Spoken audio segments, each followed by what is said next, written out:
All right, hello everyone. Welcome to the third edition of the what are we calling this? The Towson Pregame Show. Towson Pregame. Sorry, my voice is. I have a cold, unfortunately my voice. I'll be sure to sneeze all over Matt. Towson Pregame Show. Oh man, that's great. Great start. Okay. So my voice is a little shaky today, but I will make it through it. He's got Ebola. I do not have Ebola. I feel no like Ebola jokes. Yeah, you're man. right. Too soon. Sorry. That's below your humor grade. I feel like. I'm sorry. I apologize, Towson. So Matt, last week didn't go so great for the Tigers, and I think we should start there. Yeah. Obviously, we know what went wrong. They lost by a ton of points. They didn't stop anyone. They didn't score enough points. It sounds very simple, but I mean, basically, they couldn't do anything on offense. They couldn't get anything going. Darius was efficient, but they were so far behind that they couldn't afford to run him. And Ambrose was constantly moving the quarterbacks in. I shouldn't say constantly, but there were two different quarterbacks that had come in at two separate times throughout the game. He benched Connor, Joe Brennan, and then Joe Brennan came in, and he didn't do much else either. Connor also lined up at wide receiver, which he can't play wide receiver. He's done that plenty of times. He did a lot last year. Right. He played national championship, couple playoff games, so that's not completely. That's not like out of the ordinary. Yeah. But just it's kind of the same thing, honestly. Not to bring the Browns into everything, but it's kind of what a lot of people were talking about at the beginning of the season when Mike Pettin was putting Johnny Manziel in for like a play or two, and you're kind of just throwing off the rhythm of the offense. In my opinion, I think Rob should have either gone with Connor and said, we're just going to roll with Connor and see what happens, or when he put Brennan in, that he should just say, all right, Joe, this is it, and then just rolled with Brennan for the rest of the game. I think you're throwing off the rhythm of the offense too much by switching guys in and out. Well, I guess if I had to speak for Rob, which I can't completely speak for Rob, but the way that I saw this Joe and Connor thing playing out was that they wanted to do it for a couple plays. I don't think that they ever completely committed to playing Joe as as their, I guess, continuous quarterback. I don't want to say starter, but I think the decision was made to throw him in there just to mix things up, just to see if maybe it could be a little more efficient if you put Joe in as opposed to Connor. I think we can safely say that it wasn't really that more efficient with either quarterback. It didn't matter. I will say, completion-wise, Connor was 17 for 24 and Joe was 6 for 8. So that wasn't that bad, but they just didn't move the ball. You had in the article that you wrote, I think Joe was about 7 yards per completion and Connor was close to 5. I think it was 4.6. And that's just not going to – you're not going to be able to move too often if those are the passes that you're going with. And then, I mean, we mentioned this last podcast. If you're going to throw these short passes, you're not getting first downs, then you have to rely on the run game, which has been really weak the last 2 weeks. So neither quarterback really helped us in terms of picking one over the other. I would assume that they're going to go with Connor to start again next week. I talked to Rob. Rob said, in true Rob style, he said, we're still considering our options, and that's what we're doing. So it's like Pert Hapley, from Parks and Rec. Yeah. So you're not getting much out of Rob. The plan with the quarterbacks is to have a plan for the quarterbacks. Yes, and that's exactly what he has. Wouldn't be surprised if I saw him mix it up again. I mean, I don't like to say these things, but what does he have to lose at this point? I mean, yeah. Throwing both of them in there, you might as well see what Joe's got to offer. You got Connor, obviously, will be coming back next year, so you can always toy with that. But what year is Joe? Joe, I believe, is a senior. We should probably check that before you Probably. Yeah, but I think a senior is right though. I'm definitely gonna go with that. So maybe not so much, but I think at this point, what the Tigers have to do is basically just win as many games as possible, just to keep up the spirit of the team and the momentum. Because I think just to have a year when you go to the national championship game, and I mean you lose by a decent amount to North Dakota State, but it's North Dakota State. No one was really expecting Towson to win that game at the same time. But I think that was a huge momentum boost for the program, no doubt about it. And I just don't think you can afford just to win 2 games at the beginning of the season and then not win again for the rest of the year. I think that's just a huge momentum killer. Yeah, I mean Just for the program as a whole. For the stuff that has happened on game day over this season, we're not going to go into tailgating too much unless you have updates. But, I do not. Okay, you want to win games. Even if it is a 500 season, you can at least go to people and say, hey, we weren't the worst team in the CAA this year. We were in the middle of the pack. So these games, more so for credibility, for our brand than for playoffs. We're just, I don't want to break it to you, Towson fans, but we're not going to make the playoffs, and we're not going to win the CAA. That ship is kind of officially sailed now. Yeah, they're just gone, but we do have a chance to win some games. With Rhode Island and Elon on the schedule, you have a chance to win games. Obviously, this week is Delaware. We'll get into that in a little bit, but it's a relatively winnable game. I would say like 80-20, but that 20 is at least a 1 in 5 chance. So these games are more about pride, or more about brand, and I think Rob would know that as well. I think he's talked about how he's just trying to get his team to, be confident in what they're doing. He mentioned the confidence in practice, and he said, I don't think anyone's as confident as they were before. Frustration is the word of the day. Until we can get back in the win column, I think it's going to be frustrating. I think that's about sums everything up. If they keep losing, the frustration is just going to build and build and build. So, objective for Delaware is just to win, just to show people that they can do it. Because, the expectations were up here going into the season, and now they're much lower. So, that's the objective going into the Delaware game. I can break it down in a second. Do you have anything else you want to say on the on the James Madison game? No, I think I'm pretty much tapped out. Just wasn't good. Yeah. There's nothing redeeming about that game. Well, I'm going to segue from that game. I have some stats here. Okay. I scoured the stats again. We had 67 rushing yards in that game against JMU. JMU was the 106th ranked defense in the FCS.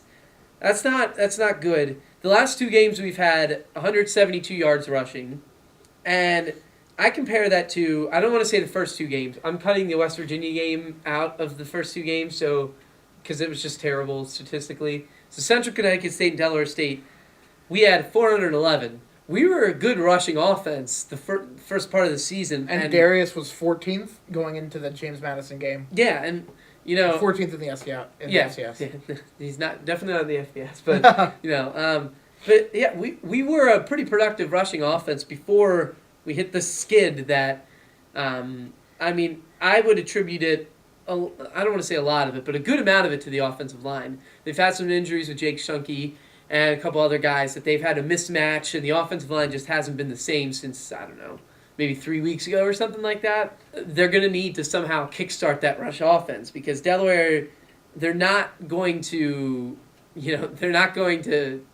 fall over if we don't rush. They're going to beat us if we can't get on the ground.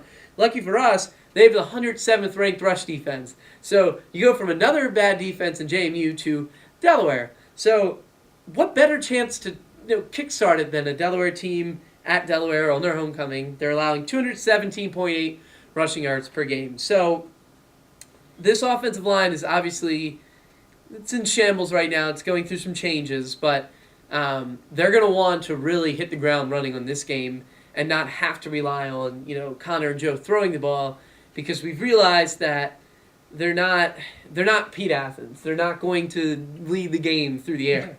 And I think Rob's your man, Pete Athens. Pete, you're the best man. But they're not going to lead the offense the way Pete did, where he could throw it deep and move the ball. I think the offense is set up around the run games. If they can't get it started, this could be another long day. But hopefully they'll get it done. Yeah. And Delaware game's obviously a rivalry, which is something that you would think would pump them up. But I don't know how pumped they'll get. Like I was talking about, Rob said that confidence is a little bit lower than it has been. So it'll be interesting to see how they respond after these losses, the one to JMU, and you can keep going back, Maine and all them. So it's a big game. Not necessarily for playoffs, for anything at stake, just more our reputation, our pride, our confidence. To beat a Delaware team that last year we were up 31-10 in the second half. 31-10. Oh, yeah. I can see that cover from here. Yeah, it's over there. It says upset. It's got Terrence and looking down and everything. It was a really good cover. Delaware stormed back for 22 straight points and won on the 2-point conversion late. I don't know if you need any more motivation than that to go in and beat Delaware on their homecoming. They're a good team, though. Trent Early is their quarterback. He's, I want to say, the crux of their offense. He's been there. I was kind of joking with Rob. He's been there for so long. It's probably, I think, his 5th year, whatever, redshirt senior. He's been there so long that he's had his fair share of games against Towson, but he's completing 64% of his passes, which is pretty decent. 1,117 yards and 6 touchdowns, which is pretty good. But their offense isn't that efficient. They're decent. Their main receiving threat is Michael Johnson. He does kick returns. He does punt returns. He's got 453 receiving yards. He's an all-purpose guy, one of those speedy guys that we'll have to watch for. Other guys on offense, Nick Boyle, tight end, is really strong. He's probably one of the better tight ends in the CAA. He's got 3 receiving touchdowns out of the 6. So obviously Hurley looks for him often in the red zone. So that would be something that Towson's going to need to deal with. But going back to defense, they don't play strong. I mean, they're one of the worst defenses in the CAA. But I mean, we're getting to that point now after we're allowing these yards from Vadley and whoever, Dan Collins and the guy from Stony Brook. The guy from Stony Brook. I'm just reeling them off. He's gonna find you. Darn it. He's gonna find you. But now, I mean, this defense is beatable from Delaware. And luckily for us, they've only forced 5 turnovers in their games, which is not that much. But we enjoy turning it over. We turned it over, I think it was 5 times in the last game. Connor had to fumble, interception. Joe had a fumble. The interception for Connor was returned for a touchdown. The fumble for Joe was returned for a touchdown. So, I mean, Rob talks about it all the time, limiting the turnovers. But this would be a game where you would think that we'd be able to limit our turnovers. And that might play into our favor. Who knows? But those are my keys, at least, is you have to get the run game going. I mean, this is essential for football. You have to get your run game going to be able to move it. And to not turn over the ball. Turning over the ball is one thing. Turning over the ball and turning it into 14 points against JMU is another.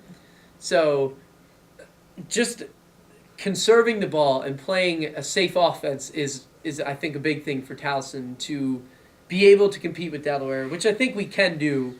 I'm not saying that we're going to win, we have the advantage, but I think we can compete with them, and I think we can make it a game.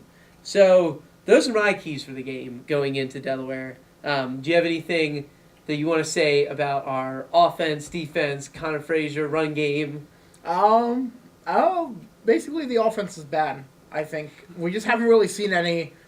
Frankly, even in like the Stony Brook and Maine games, I didn't see anything that was like, wow, like, boy, we do that better than every team we'll face this year. I mean, I think Darius is one of the better running backs in the FCS, so we do that well. We do Darius Victor pretty well.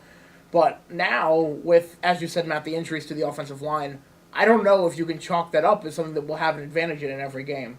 Yeah, I mean, unfortunately. It's true. With the offensive line that we have, it's not going to get too much better. I mean, they can improve and they can grow, but without Shunky and without we had a pretty solid offensive line about 4 weeks ago. Rob was excited about it. We thought that they could develop, and that could be our starters for the rest of the season. But things have happened with the injuries, and we've had to mix it around. And you're throwing young guys in there like Jesus Berrio. Not to say that he's done a terrible job, but when you throw these guys in there compared to the Eric Pikes, the Randall Harrises of last year, it's just not going to be as good, which I can't blame at all on our inability to run, but it's definitely contributing to it, just like any weak offensive line would. Ask the Ravens from last year. They couldn't run the ball. A lot of that was because their offensive line just wasn't producing. So I don't know how much they can improve. I don't know how much that they can get better, but they're going to need to at least focus in and try to commit to that run game at some point because, yeah, you have Connor and Joe completing their passes, but these are 4-yard passes. the chances of you completing all those passes and getting a touchdown drive, it's pretty slim against anyone because you have to run it at some point. So, as Sam Bradford can vouch for. Sam Bradford. Rest in peace, Sam Bradford's leg. Because I just don't know if he's going to play another down. But like we were talking about, the quarterbacks, they can only do so much here. I think they're limited. And I think Rob knows that they're limited. They don't have a guy who can throw 70 yards and get these over-the-top passes. So Darius Victor is huge in this game. Connor Frazier's option play was pretty good earlier in the season. So if we can get that going again and get him, gaining 15, 20 yards, we can move down the field against this Delaware team who has a weak defense and at least keep it close. The Delaware fans obviously going to go crazy. If you looked at my story last year, which, just some shameless self-promotion, read about it on the Tower Light. Read about it. Yeah. If you read about it, they don't seem to care as much about Towson as we care about Delaware. So it may not be as hostile an environment as we would expect it to be here. But generally, with homecoming games, you schedule a team that you think you're going to beat, which is interesting. Yeah. Like, we scheduled Elon, and it's Elon's first year in the CAA. And they're bad, so... But, yeah... I was going to hurt Elon's feelings, Matt, but if you're just going to go ahead and drive the stake in there, that hand motion was inappropriate. If you're just going to go ahead and drive the stake in their hearts, Matt, you can go ahead and do that. But so I just think that's interesting. Kind of an interesting dynamic of this game is that Delaware consciously looked at the schedule and said, we're going to make homecoming week against Towson. Now, we can't say that Delaware actually did that. Yeah. But we can say that's generally how it works. Based on the trends. It's very bold of Delaware because, we're coming off, an FCS championship appearance. Now, had they known that we were going to be like this in the season, then I could understand. But I think there will be a little extra motivation going into Delaware. It's a rivalry game. There's a chip on our shoulder. We've lost 3 straight. We want to get back into the win column. Delaware's a team. They're 4-2 and 2-0 in the CAA. They want to keep winning, too. They have a chance to win the CAA. So... they're not just going to roll over because we're Towson and we're 2-5. So expect Hurley to come out throwing. Expect Johnson to do well. Boyle. They have 2 running backs to share the bulk of the load, 300 yards apiece. So it's going to be, I would say, I can't say for certain. There's Bunch being sick again. Can't say for certain, but I would say this is going to be a high-scoring game, at least on Delaware's part. It's up to Towson whether they can generate enough offense to keep up with Delaware. But I don't see too much defense on here. I mean, Vadley threw for 250 yards, 255 yards. Park the car. Park the car and Javier. Camden Yards. Oh, don't. No, I tried. This is sorry, Ben Affleck. This is not the right place, but the Orioles just didn't do well. But I respect them anyway. Okay. Interesting jersey choice today. I respect the team. This is in memory of the season. Okay. Pull one out. So don't disappoint me, Towson. I've already disappointed enough in sports. You still have the Browns to root for. You know what I heard? Just a side note. Mark Schlereth on ESPN said the Browns are the favorite to win the AFC North. What is going on in this world, Mark Schlereth? Mark Schlereth is dumb. This is all probably going to get cut out, but it's fine, I guess. It's just... whatever. Anyways, Vadley, 255 yards and 3 touchdowns against Towson's pass defense. They just haven't been strong in the last couple games. And I think that they have the potential to be strong. We were supposed to have a good defense going into this. So, yeah, I do. I know. It's like doing that with my hand. Trent Hurley is a good quarterback, but I think if we actually live up to our potential, we can at least contain him. So, keys to the game, containing Delaware's offense if we can, and being able to generate enough offense to keep up with theirs, because I don't think this is going to be a 17-10 game. I think Delaware is going to hit the 30s. Can we hit the 30s is the question. Well, my official prediction is that Towson will not hit the 30s. My score prediction, sorry. It was a little off last week, but I will say, my prediction for JMU last week was a little bit off. But I do think, I think Delaware is going to win. I'll put it at 35-14 is what I'll put it at. So not a great game for Towson, I am predicting. Interesting. The other Towson note, Jordan Dangerfield is playing professional football. in the Fall Experimental Football League as part of the Brooklyn Brawlers. The Brooklyn Brawlers. And they won their inaugural game last night. So way to go, Brooklyn! Yes. Way so, to go. For those of you who are a little bit older, who are probably juniors and seniors, you will remember Jordan Dangerfield fondly. He was a very hard-hitting safety that we used to have, and he was a great player. He was on the Bills practice squad for a little bit, but now he is in the FXFL. So there's that. I don't like the X. I don't. It I don't reminds me either. of the XFL. People Yeah. tackling each other as the opening kickoff. It's just I don't get it. But Yeah, but I just wanted to include that he still is around and in football, so good for him. I don't know how much he's getting paid, but we're gonna try to talk to him. Keep we'll getting see. them checks, Jordan. We'll see if we can report on Jordan. But So anything else you want to add though about Towson football, Matt? I think we basically covered everything. Yeah, it's a big game for our pride. Obviously, homecoming. We don't have a game next week, so don't look for us. We won't have. Don't look for us next week. Sorry. But then we'll be back. Yeah. For homecoming. For homecoming, yeah. We'll sing the fight song and everything, and we'll be really excited about it. It's gonna be great. Yeah, what he said. Yeah, we're gonna be very excited. So, yeah, for Towson, obviously you can sign off. But yeah, until homecoming. Yes, until homecoming, Towson. I will not sing. Our news editor is telling me to sing the fight song. I'm not going to sing the fight song right now. But enjoy the game this weekend against Delaware, and then we will talk to you for homecoming.